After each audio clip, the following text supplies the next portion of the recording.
Habari za leo, karibuni kwenye Pedo and Rose Stories. Ninaitwa Rose, ninaishi na VVU. Leo nataka nizungumzie pia baadhi ya mambo yaliyotusaidia miaka ya 90 kupambana na unyanyapaa. Kwa sababu elewa kwamba miaka hiyo ya 90 kulikuwa hakuna dawa.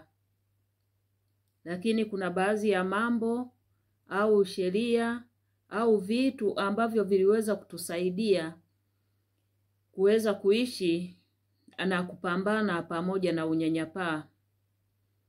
Mambo hayo ni kama elimu, yani kulikuwa na elimu ilikuwa inatolewa, na elimu hii ilikuwa inatolewa kupitia vyombo vya habari, redio, halafu kulikuwa kuna magazeti, kulikuwa kuna mikutano ya hadhara. Kwa hiyo katika ile mikutano ya hadhara pia elimu ilikuwa inatolewa, na hii elimu ilikuwa inahusu jinsi ya kupambana na unyanyapaa, ilikuwa inahusu uelimishaji, jinsi VVU vinavyoambukizwa na jinsi gani mtu anaweza kujikinga asipate na VVU.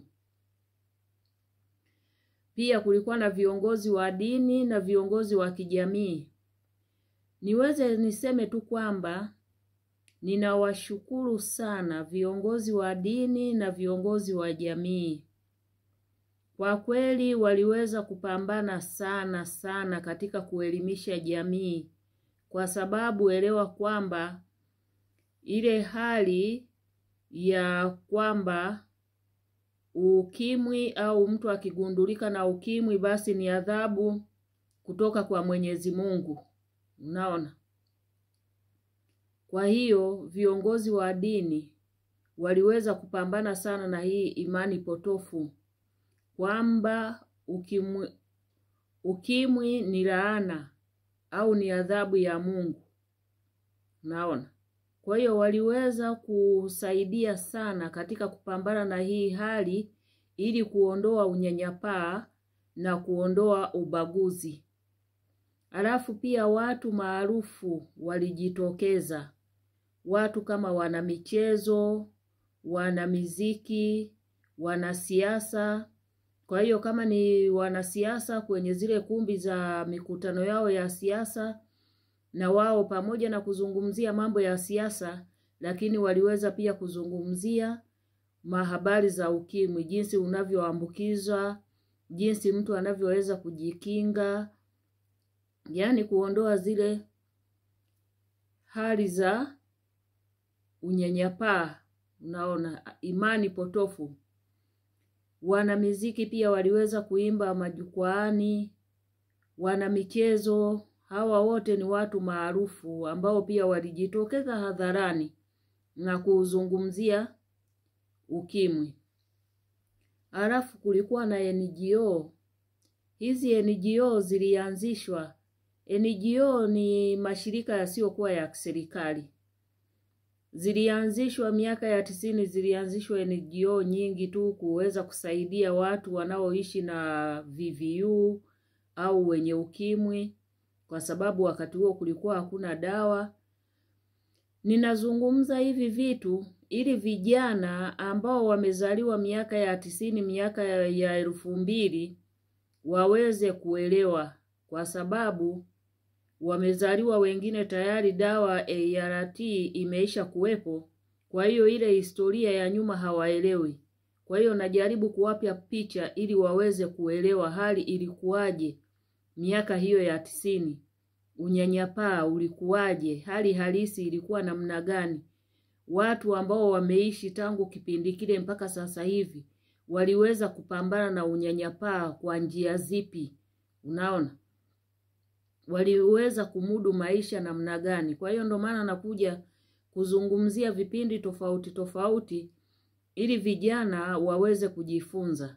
Kwa sababu katika kizazi hiki cha Gen Z kuna ambao wamezaliwa na VVU na kuna ambao wamezaliwa bila VVU. Kwa hiyo ni mchanganyiko. Ni bora mtu ambaye nimeishi muda wa zaidi ya miaka 30 niweze kuwapa picha halisi ili waweze kuelewa kwamba hali ilikuwa namna gani enzi hizo. Kwa hiyo hizi NGO zilikuwa zinasaidia watu wanaoishi na VVU. Zilikuwa zinatoa misaada kwa watu wanaoishi na VVU.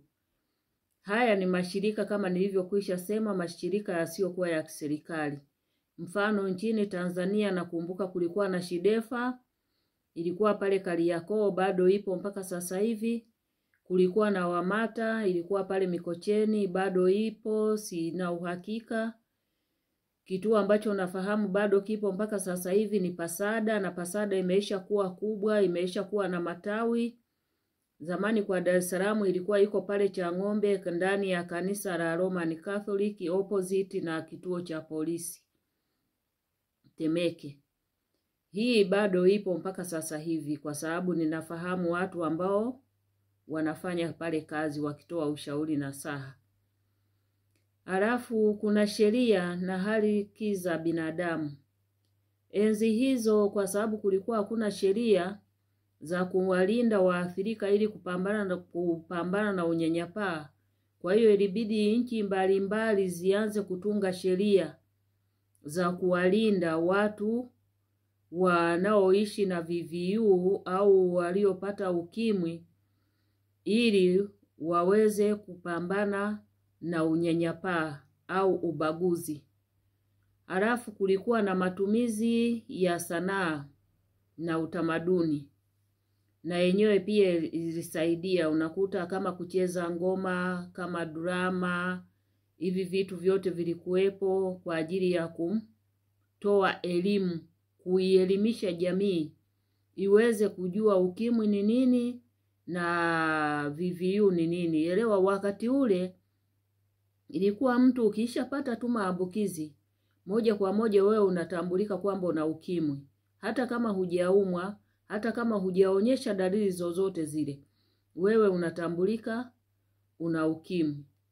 Kwa hiyo nimeona kwamba leo nije nizungumzie hiki kitu ili niweze kuweka mambo sawa, kwa vile naelimisha na ninaelimisha kupitia historia ya maisha yangu na VVU ili watu wengine waweze kujifunza kutoka kwangu. Yapi ambayo nimeyapitia, yapi ambayo wanaweza wakajifunza kutoka kwangu, changamoto nilizozipitia, na nisio mimi tu, na wenzangu ambao wapo mpaka sasa hivi ambao tulikuwa katika mapambano, kupambana unyanyapaa, kupambania ubaguzi, kupambania dawa. Kwa hiyo hiki ndo ambacho nimeweza nikizungumzie leo. Viongozi wa dini na jamii, watu maarufu waliojitokeza, kulikuwa na NGO, sheria na haki za binadamu, matumizi ya sanaa na utamaduni, na elimu kwa wananchi. Asanteni sana kwa kunisikiliza. Karibuni tena kwenye Pedo and Rose Stories. Msisahau kushare, kulike, kucomment na kusubscribe. Asanteni.